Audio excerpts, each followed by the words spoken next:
Les mémoires de Vanitas. Dans la série, je fais des redécouvertes et ça me plaît. J'ai lu les mémoires de Vanitas. Je voulais regarder également l'animé.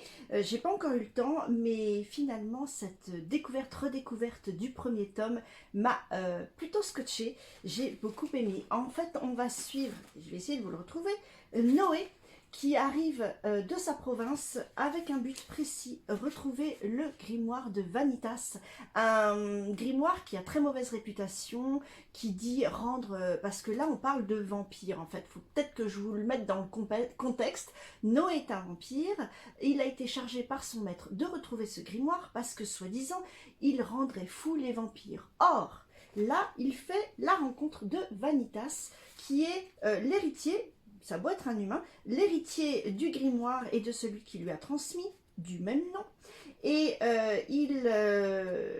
ils sont obligés de sauver une jeune fille qui s'appelle Amélia, je crois. Et il leur arrive plein d'aventures parce que bien sûr, les vampires traditionnels se disent que c'est une grave erreur de laisser Vanitas et le grimoire en bon état, mais Noé, lui, il essaye de se faire son propre avis. Et il se retrouve à avoir plein de combats, ça bouge dans tous les sens, on retrouve même une Jeanne d'Arc, je vais essayer de vous la retrouver.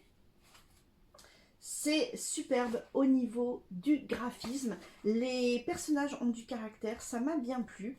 Franchement, je ne me suis pas ennuyée une seule seconde. Je trouve que ça change un tout petit peu des histoires habituelles de vampires.